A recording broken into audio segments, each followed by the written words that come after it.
Hello, and a very warm welcome to all our esteemed listeners tuning in to Furniture Industry News, your premier destination for the most current, comprehensive, and professionally curated content tailored specifically for our community within the furniture industry.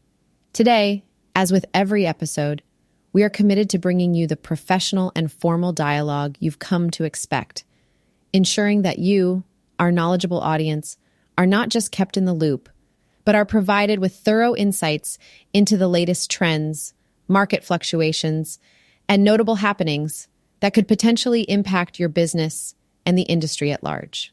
In the next quarter hour, we'll delve into pressing topics from the resurgence of support for the American mattress manufacturing sector by U.S. senators in the face of foreign trade challenges to IKEA's strategic move with a second global price cut aimed to resonate with consumers' current financial realities. Moreover, we will examine the improved conditions of the Panama Canal and the subsequent implications on ocean rates, which could have a cascading effect on supply chains and trade logistics for furniture enterprises. We will also explore the notion that a new tool belt generation could potentially inject vibrancy into the furniture market with their burgeoning spending power. Each news segment is meticulously selected to ensure you are briefed on pertinent updates that impact not only furniture retail and manufacturing, but also the global economic trends affecting our trade. It's our goal to equip you with a distinct advantage, knowledge that will help you make informed decisions, adapt strategies, and perhaps even predict shifts before they fully manifest in the marketplace. So, whether you're a seasoned industry veteran or a rising star within your company, keep your ears tuned to this channel. Without further ado, let's unfold the fabric of today's furniture industry narrative. In a notable gesture of solidarity, domestic mattress manufacturers have received a meaningful endorsement from 3 U.S. senators, strengthening their stance in the anti-dumping petition filed last summer against imports from 13 countries. This marks a significant chapter in the ongoing efforts to protect American jobs and combat competitive pressures in the furniture manufacturing sector. Senators Sherrod Brown of Ohio, J.D. Vance of Ohio, and Eric Schmidt of Missouri have expressed their support through a letter addressed to Commerce Secretary Gina Raimondo and David Johnson, chairman of the International Trade Commission.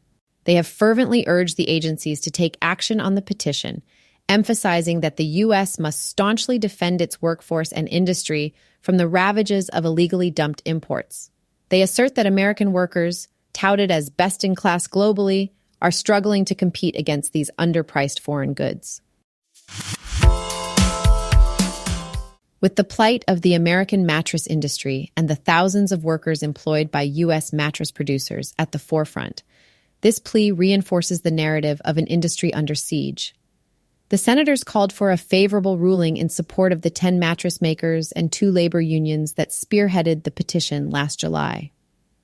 They represent over 8,000 workers across 35 states, an employment landscape deeply enmeshed in the heritage of American manufacturing, which has borne mattresses for over a century.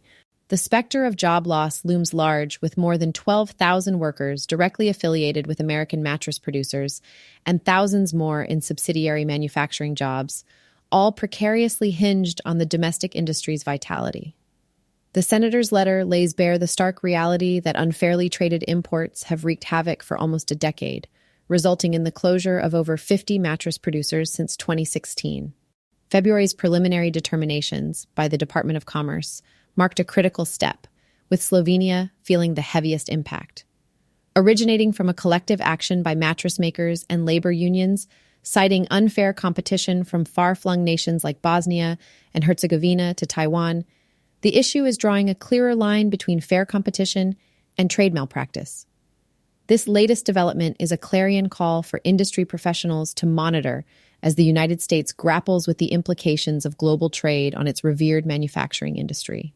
The repercussions of this decision by the Commerce Department and the International Trade Commission could very well define the trajectory of the U.S. mattress industry and the security of thousands of American jobs. Stay with us as we continue to track this unfolding story and what it means for the very fabric of the furniture industry. Turning our attention to the critical conduit of maritime trade, the Panama Canal has experienced a drought that has significantly affected shipping routes. The consequences of this have rippled throughout global supply chains, notably impacting the furniture industry's logistics and expenditure. In an encouraging development, recent rainfall over Gatun Lake has led to the Panama Canal Authority announcing a gradual increase in the number of vessels permitted to pass daily, ascending from 27 to 32. This signals a potential alleviation of the bottleneck that has been straining global trade flows. However, the authority has counseled caution, emphasizing that the increase remains weather-dependent and anticipates a complete normalization of canal operations by 2025. Approximately 6% of the world's trade passes through this waterway, making the drought's resolution a matter of global significance. During the drought's peak, carriers were compelled to reroute via the Suez Canal, only to face further complications caused by conflict in the Red Sea. The turbulent geopolitical landscape necessitated a detour around Africa's Cape of Good Hope, prolonging transits by at least 2 weeks. Subsequently, spot ocean container rates escalated. Concerns linger as average ocean spot rates remain 55% higher than last year and a staggering 92% above pre-pandemic levels. Rates for the Shanghai to Los Angeles and New York routes are particularly inflated, underscoring the pressing need for a resolution to the current maritime trade challenges. Industry leaders from major ocean carriers, such as Maersk and Hapag-Lloyd, have expressed cautious optimism, but anticipate that tensions affecting the Red Sea will persist into the later parts of the year. As conflicts continue to shape the complex topology of global shipping, the furniture industry must remain vigilant. The high ocean rates are expected to stay elevated, underscoring the urgency for the Panama Canal's full operational restoration. This intersects directly with our interests in the furniture industry, as our supply chains are deeply interwoven with maritime shipping efficiency. These events serve as a stark reminder of how the dialogue between nature and geopolitics echoes through our markets, shaping costs and strategy. In such times, it's imperative to stay informed and agile, prepared to pivot and adapt to the shifting terrains of global trade. Trade professions have always been the backbone of functional societies, crucial to building and maintaining the very spaces we live and work in. However, could this segment of the workforce, known affectionately as the tool belt generation, signal a renaissance in the furniture industry? A generation characterized by their tactile skills and penchant for craftsmanship could be steering us toward a new golden age of furniture sales. This tool belt generation, comprising of industrious millennials and Gen Zers, is increasingly opting for careers in trades like welding, plumbing, and electrical work. These professions are not only high in demand, but offer the potential for substantial income, often without the burden of heavy student loans. With starting salaries comparable to many white-collar jobs and the ability to advance into six-figure earnings, these professionals find themselves in the enviable position of having disposable income at an earlier age. The financial breathing room created by fewer debts could translate into a boon for the furniture market.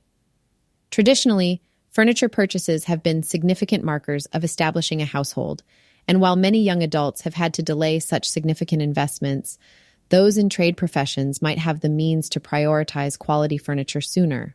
In other words, a well-paid plumber might not have to wait until their 30s or 40s to buy that coveted solid wood dining table or ergonomic office chair.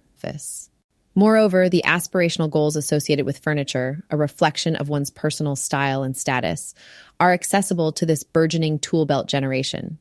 Social media, a realm where visual aesthetics reign supreme, could further fuel the desire for these young consumers to curate their living spaces with purposeful and stylish furniture pieces. On a practical note, the housing choices of these trade professionals could also influence the kinds of furniture that see an uptick in sales. Many might opt for starter homes with layouts that necessitate furniture of a particular scale. Think mid-century designs that are compact yet functional. After a day spent on physical tasks, these professionals may also find appeal in comfort-driven furniture categories like motion furniture to relax and unwind. Thus, observing the trajectories of trade professionals is not merely an exercise in labor market trends, but a window into potential shifts in consumer purchasing that could well usher in a new era of prosperity and growth for the furniture industry. As we watch this tool belt generation establish themselves, it's worth considering that their toil may not only be in brick and mortar, but could well lay the foundation for a reinvigorated market, with furniture at its heart. IKEA, the global leader in furniture retail, has announced its second round of price cuts this fiscal year, signaling a strategic move that is not often seen in today's market. Tolga Anku, Inca retail manager, has stated that this year is focused on lowering prices long-term and enhancing affordability for customers. This decision comes at a critical time when many are grappling with cost of living concerns and are holding back on purchases. The price reductions are far-reaching, touching every section across Inca Group markets and thousands of products. For instance, in Canada, an $80 million investment aims to reduce the prices of over 1,500 products, including the Calyx bookshelf series and the Malm bed frame, not to mention offerings in home textiles, cookware, and lighting. Similarly, in South Korea, an average 13% price dip commenced on May 1st for around 700 products, with some items enjoying a cutback as much as 30%. In Europe, America, and Asia, the strategy is mirrored, with subsequent weeks expected to showcase price declines that align with this global initiative. France, to illustrate, has seen around 150 additional products' prices trimmed, including a 17% decrease for the brimless chest of drawers and a 13% drop for the Vistus wardrobe. What does this mean for the furniture market? Such decisive price cutting could stimulate consumer spending, making it more feasible for individuals to invest in their living spaces. IKEA's strategy seems to position the company to potentially gain an increased market share, especially during times where consumer financial pressure is high. This development leads us to a broader question. Will IKEA's price cut initiative set a precedent for the furniture industry at large? Will other retailers follow suit, reducing prices to sustain or boost sales volumes? By setting the stage for increased affordability amid economic pressures, IKEA's price cutting may yield a domino effect that could make waves throughout the furniture retail sector. As we wait to see the impact of these cuts over time, one thing remains clear. IKEA is playing a bold, strategic game that may redefine the boundaries of consumer affordability and influence future market trends. Industry professionals should watch this development closely, as it may herald a shift in retail strategies amid the global economic landscape. The first quarter of the current year has revealed some critical trends within the United States economy. Gross domestic product growth notched down to 1.6% from a more robust 3.4% in the preceding quarter. This marks the most sluggish growth phase since the previous year, entwined with an unexpected inflationary increase that has especially hit service prices, scaling up to 3.4% on a year-over-year basis. These factors contribute to the underlying cost pressures that seem to be an ever-present challenge for various sectors, including our furniture industry. Despite this economic deceleration, the furniture market is demonstrating commendable resilience. Consumer spending, while a notch lower than the previous quarters, persisted in its trajectory of growth by 2.5% year over year. Retail sales, too, have shown a remarkable capacity to outperform expectations, with notable figures reported in March. The labor market has remained steadfast and even more robust. Job growth has been solid, and wages have increased. While we've witnessed a decrease in job openings, this may signal a potential dip in wage pressure. Higher wages mean increased spending power for workers, which for our industry can translate into sustained expenditure on home furnishings. This economic overview would be remiss without touching upon the Federal Reserve's stance. In light of the persistent high inflation, they chose to keep interest rates steady last week, as anticipated. A rate reduction that could have been considered in June seems now likely to be deferred. Jack Kleinhens, chief economist of the National Retail Federation, frames the current economic reality.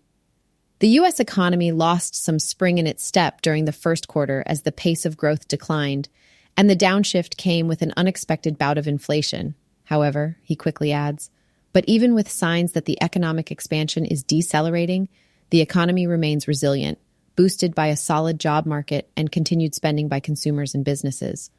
With this backdrop, the furniture market has proven to be not only resilient but also adaptable. As economic indicators flutter, The furniture industry's ability to maintain its vigor underscores its importance and hints at an undercurrent of enduring consumer demand. This is an essential observation because, in the end, resilience highlights capacity for endurance and growth, even in less than ideal conditions. Such fortitude is a promising sign for the future state of the furniture market. In today's segment, we turn our focus to Mattress Firm, the industry's titan in sleep retail, which recently reported a notable dip in its financial performance. Amidst broad challenges within the mattress sector, the Houston-based giant revealed in its non-GAAP financial analysis that their net sales for the second quarter ended April 2nd, diminished by 4.6%, landing at $947.6 million, a slump from the previous year's $992.8 million for the same time frame. More striking is the descent in net income, which dropped a substantial 35.7%, falling to $19.1 million from the second quarter's prior $29.7 million. These figures are particularly telling in an industry accustomed to the robust, consistent demand for quality sleep products. Mattress Firm also noted incurring costs related to strategic initiatives, primarily driven by the ongoing acquisition discussions with Tempur Sealy International, which are expected to shape the future of sleep retail. As if to reflect the currents of the broader economic scene, the company's store count witnessed a slight contraction, diminishing by 10, now standing at 2,319 as opposed to 2,329 during the same quarter of the previous year. The first half of the fiscal year was no less daunting, with net income shrinking by 45.8% compared to the first half of the prior year.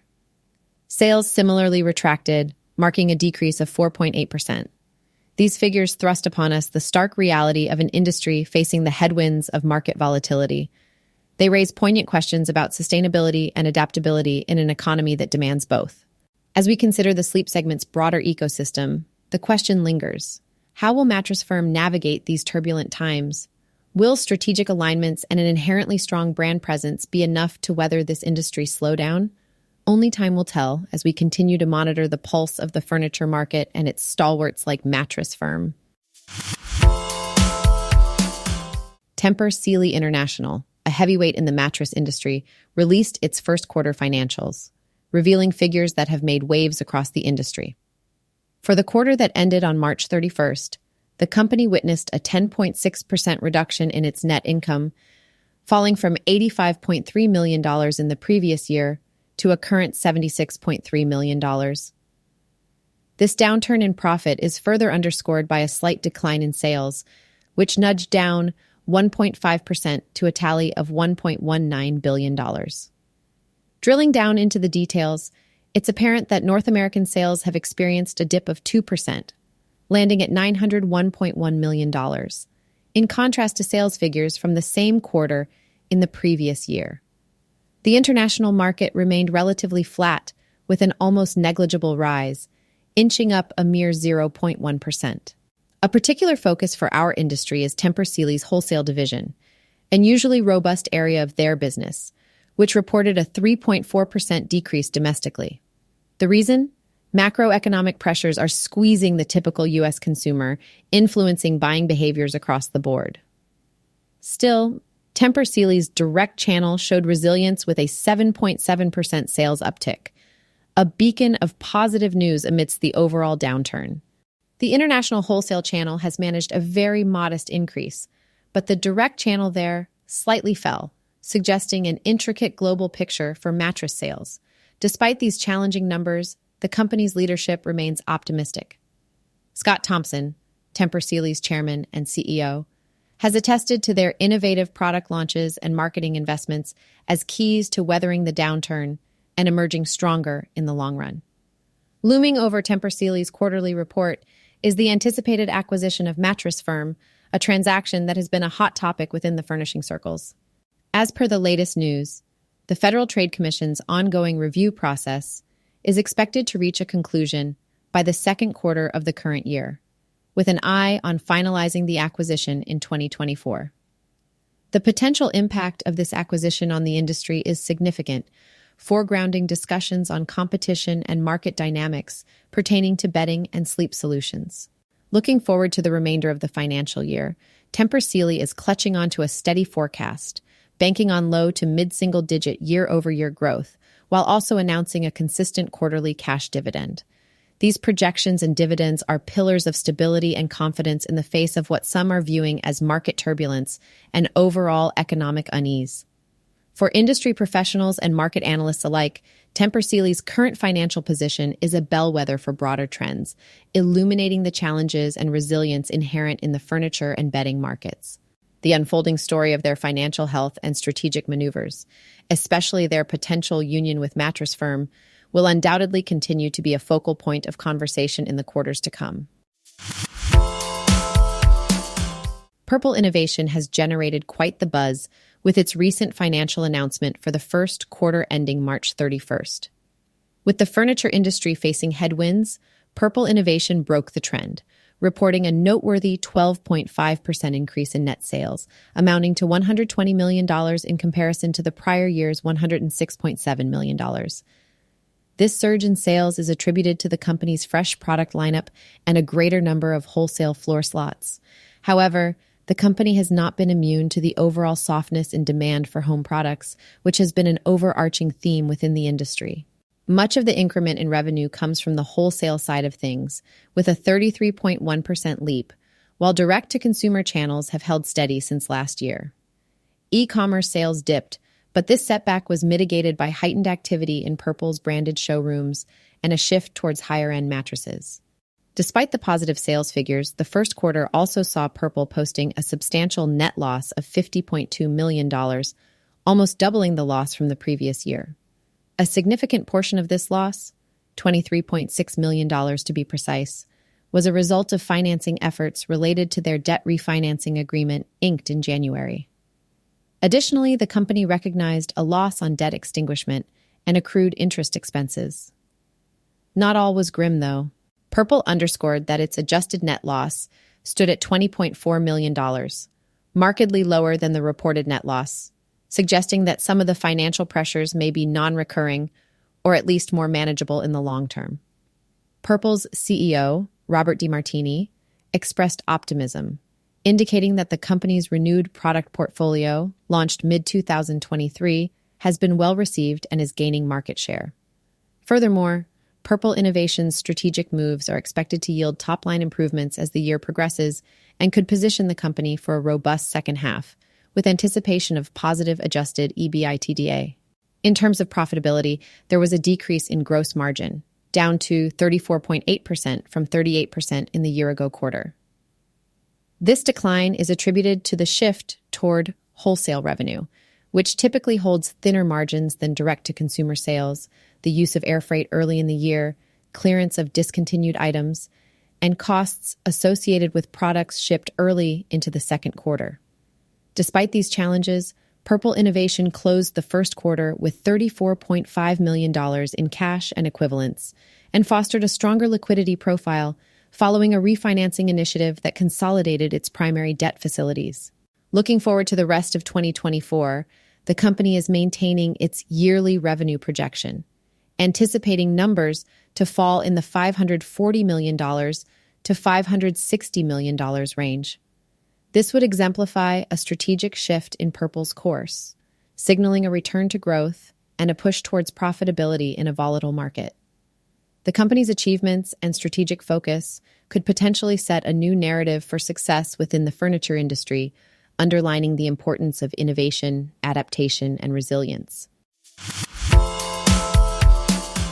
Turning our attention to the upscale frontier of online furniture retail, we delve into the world of luxury design with a report on the financial standing of FirstDibs.com. Their latest quarterly figures cast a light on the performance of a niche marketplace amid the ebb and flow of economic currents. For the first quarter, ending March 31st, we witnessed a nuanced financial landscape. The digital platform, hailed for its curated collection of high-end wares, recorded net revenues of $22.1 million. This marks a modest 1% dip year over year, a slight reversal in the trajectory of revenue growth, yet one that is perhaps indicative of wider market hesitations. However, it's not all about the top line. One FirstDibs.com has simultaneously reported a gross profit of $16 million, advancing 7% from the same quarter last year. This achievement illuminates a silver lining. The company is adeptly managing to keep its gross margins robust, with growth from 67.1% to a healthy 72.5%. A feat that speaks volumes about effective cost controls and pricing strategies in a fluctuating market. A beacon amongst these numbers is the mitigation of net losses. The platform improved its standing with a $3.3 million loss, a notable reduction from an $8.1 million loss in the prior year's quarter. Non-GAAP adjusted EBITDA stands at negative $1.8 million, and while still in the red, it is a far cry from the negative $5.3 million observed the previous year, pointing toward a company that is securing its foothold even as fiscal challenges loom. Beyond the profitability markers, the overall gross merchandise value, GMV, of products sold on the platform took a 6% year-over-year decrease, totaling $91.7 million. The number of orders placed held steady at around 35,000, but active buyers saw a 9% decline. This paints a picture of a customer base that maintains its engagement levels, yet exhibits cautiousness in purchasing behaviors. David Rosenblatt, CEO of FirstDibs.com, expressed optimism despite the challenges, citing conversion rate improvements and the revival of key demand metrics, suggestive signs of a strategic pivot in product offerings and market adaptation. With cash equivalents, and short-term investments totaling $134.2 million, FirstDibs.com positions itself as resilient and forward-looking. As we look toward future quarters, the implications for professionals in the luxury furniture space are clear. Companies like FirstDibs.com indicate that demand for high-quality goods persists, but macroeconomic conditions require strategic adaptation and keen financial stewardship. As the dynamics of buyer activity evolve, so too must the market strategies of luxury-focused retailers. With FirstDibs.com striving to weather the storm with agility, the economic narrative of the luxury design products market continues to unfold. As we wind down this episode of Furniture Industry News, I want to thank you for joining us. Together, we've navigated through the intricacies of trade developments, economic indicators, and strategic maneuvers within our dynamic industry. From the U.S. Senate showing solidarity with domestic mattress manufacturers to IKEA's global pricing strategy aimed at enhancing affordability and market share, we've covered a spectrum of topics that are shaping the furniture landscape. We've seen how external factors like the Panama Canal's drought recovery may influence shipping costs, and how the rise of the tool belt generation could potentially increase disposable income for furniture purchases. In financial news, companies like Mattress Firm, Tempur Sealy, and Purple Innovation have given us a real-time pulse on the industry's financial health and market trends, while one Dibs.com's performance presents a read on luxury market activity. For industry professionals, the insights garnered from this episode are clear. The furniture industry remains resilient amid various challenges, agile in the face of global crises, and innovative as consumer trends evolve. Whether you're part of a legacy brand or a burgeoning startup, these developments offer a roadmap for navigating the future of furniture, retail, and manufacturing. Visit our platform for links to the full articles we discussed today and stay ahead of the curve in our ever-evolving industry. Until next time, keep crafting exceptional spaces and experiences. Here's to continued growth and success in the furniture industry.